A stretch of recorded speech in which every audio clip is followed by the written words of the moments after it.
Kolkata night Riders ने Mumbai Indians को शिकस्त देकर प्लेऑफ की अपनी उम्मीदों को जिंदा रखा है। नाइट राइडर्स को अब टकराना है सनराइजर्स हैदराबाद से, जो लगातार 4 मुकाबलों में हार का मुंह देख चुके हैं।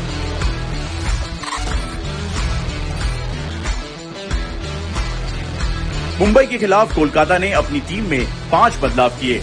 अजिंक्य रहाणे की बतौर सलामी बल्लेबाज टीम में वापसी हुई और उन्होंने वेंकटेश अय्यर के साथ मिलकर टीम को अच्छी शुरुआत दिलाई।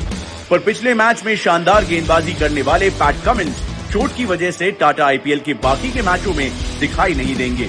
उधर सनराइजर्स की टीम में श्रेयस गोपाल की जगह जगदीश सुचित की एंट्री हुई। इसके अलावा 21 साल के अफगानी तेज गेंदबाज फजल हक फारूकी को टाटा आईपीएल में डेब्यू करने का मौका मिला।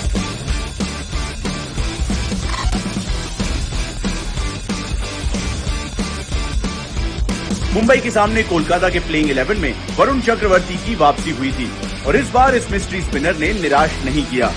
कमिंस के बाहर हो जाने के बाद कप्तान श्रेयस यही उम्मीद कर रहे होंगे कि इस अहम मुकाबले के लिए उमेश यादव फिट हो जाएं। उधर बैंगलोर के खिलाफ इस सीजन में पहली बार सनराइजर्स के सारे बल्लेबाज पवेलियन लौट गए थे।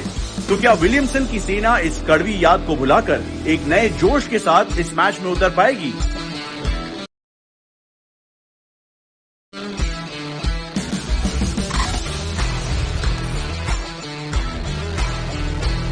दो मैचों में बाहर बैठने के बाद वेंकटेश अय्यर की फिर से हुई टीम में वापसी और आते ही उन्होंने 24 गेंदों में 43 रनों की आतिशी पारी खेल डाली।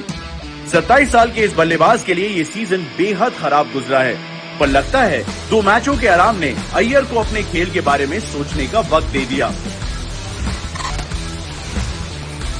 इस सीजन के 10 मुकाबलों में अय्यर सिर्फ 175 रन ही अपने खाते में जोड़ पाए हैं, जबकि पिछले सीजन में इतने ही मैचों में उन्होंने 370 रन बना डाले थे।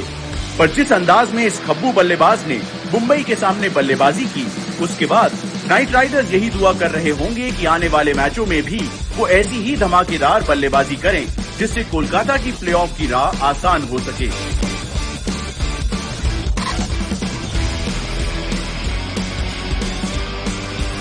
उमरान मलिक ने टाटा आईपीएल 2022 में अपनी रफ्तार भरी गेंदबाजी से खूब सुर्खियां बटोरी हैं। मलिक लगातार 145 किलोमीटर प्रति घंटे से ज्यादा की गति के साथ गेंदें डाल रहे हैं, पर गुजरात के खिलाफ 5 विकेट चटकाने के बाद से सनराइजर्स के इस तेज गेंदबाज की धार कहीं खो सी गई है। 22 साल के इस तेज गेंदबाज के लिए ये सबसे कामयाब सीजन रहा है, पर रफ्तार के साथ साथ उन्हें अपनी लाइन और लेंथ पर भी काम करना पड़ेगा ताकि बल्लेबाजों को तंग कर सके। पिछले 3 मुकाबलों में मलिक ने 12 से ज्यादा की इकॉनमी के साथ रन लुटाए हैं और एक भी विकेट नहीं झटक पाए हैं।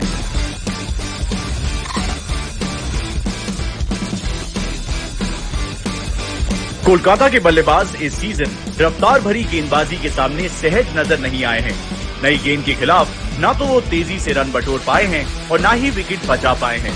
ऐसे में उमरान मलिक नाइट राइडर्स की इस कमजोरी का फायदा उठा सकते हैं।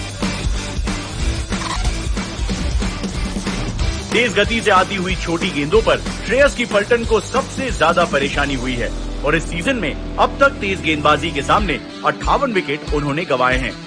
वैसे तो फिरकी गेंदबाजी के सामने भी कोलकाता के बल्लेबाजों ने संघर्ष ही किया है।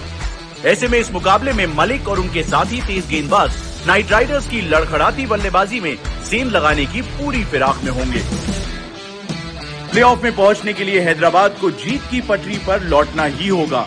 इस सीजन में विलियमसन की टोली श्रेयस की सेना को एक बार हार का पाठ पड़ा चुकी है।